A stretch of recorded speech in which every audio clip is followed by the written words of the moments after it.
여러분들은 네덜란드 출신 화가 중 프랑스에서 활동한 화가 하면 어떤 화가가 가장 먼저 떠오르시는지요? 아마도 10중 8구 빈센트 반 고흐를 떠올릴 것입니다. 그렇습니다. 예술에 대한 불타오르는 열정, 유난히 밝고 진한 원색의 색채, 그의 내면과 정신세계를 진솔하게 반영해 표현한 형태. 아마도 이러한 부분들이 한국 사람들이 그의 작품을 유난히 좋아하는 요소들이 아닌가 하는 생각이 듭니다. 우리들에게 너무 익숙한 빈센트 반 고흐, 특히 권총자살, 프랑스 아르에서 고갱과 2달 남짓 보내며 만들어낸 스토리는 아마도 미술사에서 가장 유명한 이야기가 아닌가 하는 생각이 듭니다. 그러나 그가 화가가 되는 과정과 그가 화가로서 성장해 나가는 많은 스토리들은 우리들에게 잘 알려져 있지 않은데요.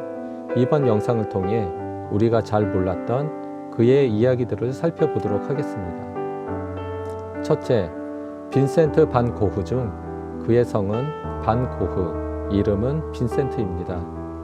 반 고흐 가문에서 빈센트라는 이름은 매우 흔했고요.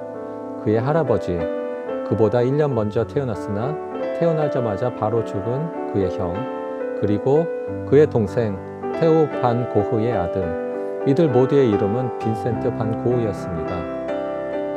특히 1890년 초반 생폴 정신병원 시절 동생이자 평생 후원자였던 테오가 아들을 낳으며 그 이름을 빈센트라 지었을 때 그는 진정 기뻐하며 조카의 방을 장식해주기 위해 파란 하늘을 배경으로 한 하얀 아몬드 작품을 그렸습니다. 둘째, 빈센트 반 고흐의 첫 번째 직업은 미술품 매매인이었는데요. 숙부들의 도움으로 그는 16세 때인 1869년 네덜란드 헤이그에 있는 구필 화랑에서 사회에 첫 발을 디딥니다. 수습 기간을 마치고 그는 1873년 구필 화랑의 런던 지점으로 발령을 받는데요. 그곳에서 고흐는 매우 유능한 사원이었습니다. 참고로 그의 아버지 테오도로스 반 고흐는 교회에서 지원받는 사택과 한여, 정원사, 요리사, 마차와 말 등을 제공받는 목사였는데요. 당시 빈센트의 월급은 그의 아버지보다도 더 많았다고 합니다. 셋째, 만일 빈센트 반 고흐가 목사가 되었다면 그의 할아버지, 아버지의 대를 이어 3대가 목사인 집안이 탄생할 뻔했습니다. 한편 구필 화랑 런던 지점에서 일할 때 그는 종교에 대한 열망이 너무 컸습니다. 그리고 종교 문제로 화랑의 동료, 고객들과 크고 작은 마찰을 빚는데요. 때문에 그는 구필 화랑 파리 지점으로 전배됩니다. 하지만 그곳에서도 종교를 이유로 문제가 생기자 그 이듬해인 1876년 구필 화랑에서 아예 해고됩니다. 그리고 1877년 목사가 되기로 결심한 그는 암스테르담으로 돌아가 암스테르담 신학교에 응시하지만 시험에 떨어집니다. 설상가상으로 브뤼셀 근처 라켄에 있는 3개월 코스의 개신교 신학교를 응시했으나 이마저 실패하고 맙니다. 1879년 결국 그는 벨기에 탄광지역 보리나주의 한 교회에서 선교사로 일하는데요. 그는 광적인 신앙심으로 지나치게 엄격한 생활을 했고 이 때문에 6개월 만에 교회에서 해고됩니다. 그래도 그는 그가 되고자 하는 것에 대한 열망을 쉽게 접지 않습니다. 해고에도 굴하지 않고 그는 가난한 탄광지역의 사람들을 위해 무보수로 일했으며 이로 인해 극심한 가난에 시달리기도 합니다.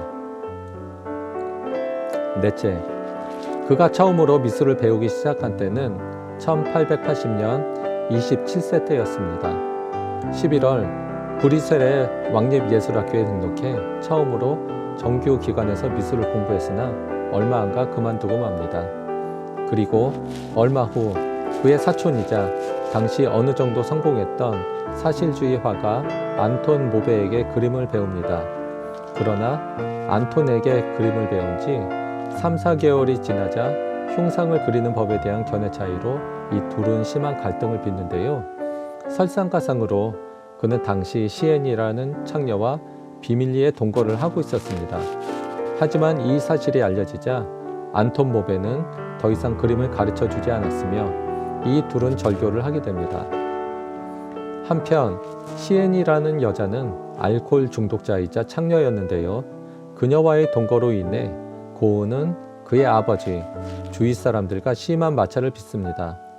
하지만 동거한 지 그 이듬해 고은은 시엔과 그 두 자녀를 자발적으로 떠나는데요.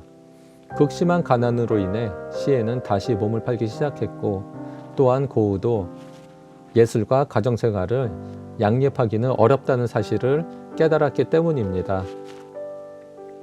다섯째, 그는 30세 1882년이 돼서야 처음으로 유화를 그립니다. 초창기 그는 주로 자연을 주제로 습작을 했으며 폭풍이 몰아치는 해변가, 숲, 가을 풍경 등을 주제로 삼아 유화를 그렸습니다. 그 후 그는 주로 어두침침한 색과 흑색 빛깔의 색채를 이용해 정물화, 늙은 농부들의 모습을 그렸습니다.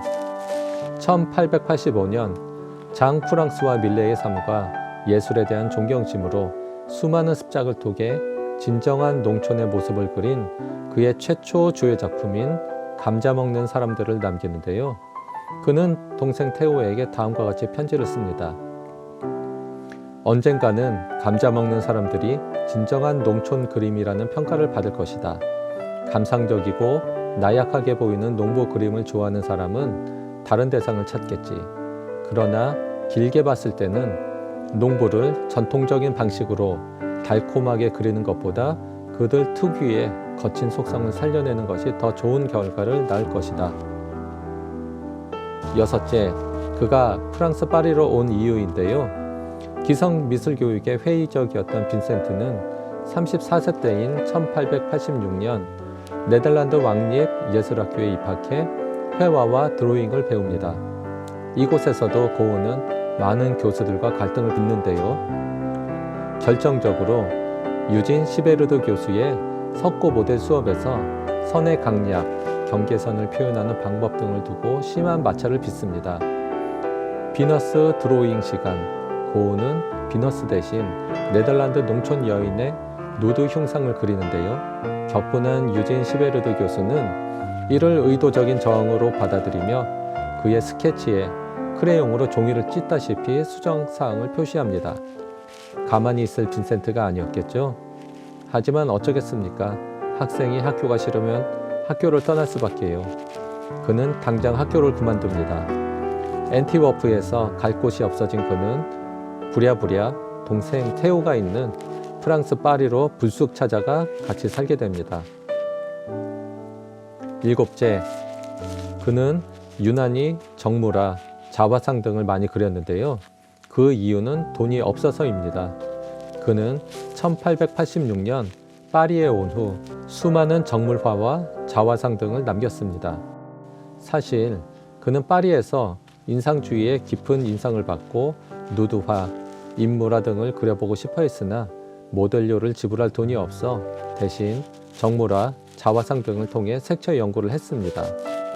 특히 아르레 온 초창기에는 주위 사람들과의 친분으로 여러 인물화들을 남기기도 합니다. 하지만 고갱과 결별한 후 정신병적인 행동으로 지역 사람들에게 기피의 대상이 되자 역시 많은 자화상을 남겼습니다. 여덟째, 그는 한때 전묘법에 심취해 전묘법으로 수많은 작품들을 남겼습니다. 전묘법은 예를 들면 보라색을 만들기 위해 빨강과 파란색을 섞어서 그 면에 칠하는 것이 아니라 보라색의 면에 파란과 빨강색의 작은 점들을 무수히 찍어서 보라색의 효과를 내는 건데요. 이렇게 그리면 색채의 채도는 더욱 밝아진다는 광학적 지식을 과학적으로 해석해 그리는 방법입니다. 그는 1886년 독립예술가단체의 전시회에 전시된 조르주 세라의 그랑자트 섬에서의 일요일 오후 작품을 관람하고 전묘법에 큰 관심을 갖습니다. 조르주 세라가 시작한 전묘법은 신인상주의라 불리우며 훗날 폴 시럈에 의해 대중적으로 더욱 발전하게 됩니다. 특히 고은은 1887년 파리 근교 북서쪽에 위치한 아스니에르 쉬르 우아즈라는 곳으로 이사해 그의 친구이자 고갱과 함께 클로아조니즘, 상징주의를 창시한 에밀 베르나르와 함께 살며 큰 화풍의 변화를 겪는데요. 이곳에서 전원 생활을 마음껏 느끼며 전묘법을 이용해 그만의 독특한 방식으로 자연 풍경, 센르강변의 모습, 산업화의 폐해, 자화상 등을 주제로 여러 작품들을 남깁니다. 하지만 고흐가 사용한 전묘법은 조르주 세라의 방법과는 달랐습니다. 고흐의 점들은 훨씬 크고 거칠었으며 때로는 점들의 형태와 색채, 그 자체로서의 의미를 부여하기도 합니다. 9번째, 밝은 태양이 내려지는 아르에서 그린 그의 작품들의 뚜렷이 가미된 요소는 일본 파나 우키요의 스타일과 고갱이 가리켜준 클로아조니즘과 상징주의입니다. 밤에 카페 그림을 그린 후 그의 동생 테오에게 다음과 같이 설명하고 있습니다. 우체국에서 얼마 전에 그린 그림을 붙이면서 새 그림, 밤의 카페의 스케치도 함께 넣었다. 이제 일본 판화의 성격을 약간 가미하면 완성될 것이다. 창백한 유황빛의 음울한 힘과 용광로 지옥 같은 분위기를 부각하려 했다. 물론 이 모든 것은 일본 회화 특유의 경쾌함을 담고 있다.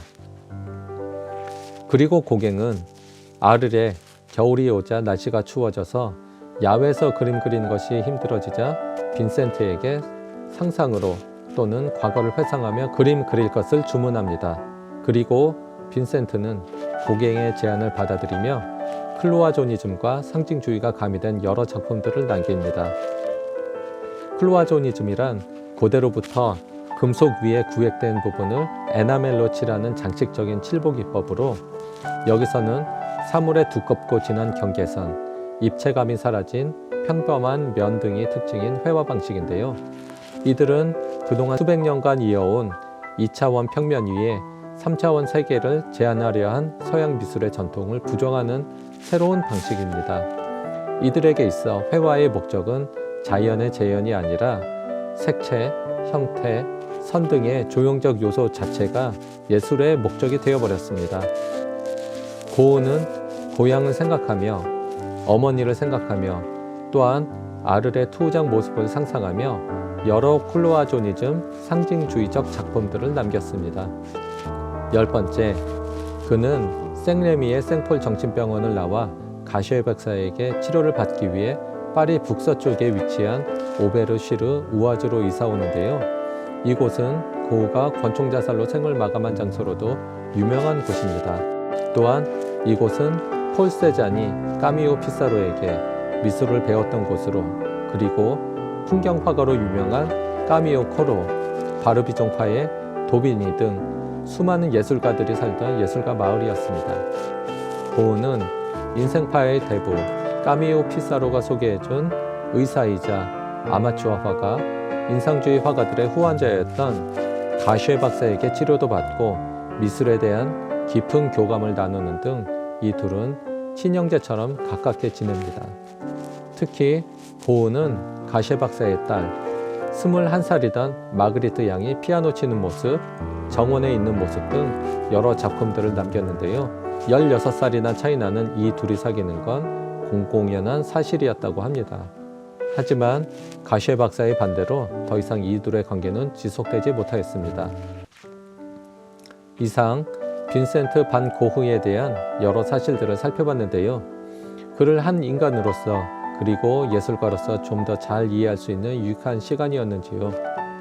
간질, 정신병, 조울증, 글쓰기 중독, 납중독 등등 수많은 질병을 안고 살았으며 그로 인해 고통의 삶을 살았으며 주위의 여러 사람들로부터 기피의 대상이 되었던 빈센트 반 고흐, 그리고 생전에 단 한 점의 작품만을 팔았던, 가난에 시달렸고 성공에 대한 불안감에 시달렸던 그의 삶을 미숙했고 우리 사회가 바라보기에 부족함이 많았던 한 인간이었지만 마음과 열정을 담아 그린 그의 그림들은 현재도 우리와 함께 저 하늘 위에서 반짝이고 있습니다.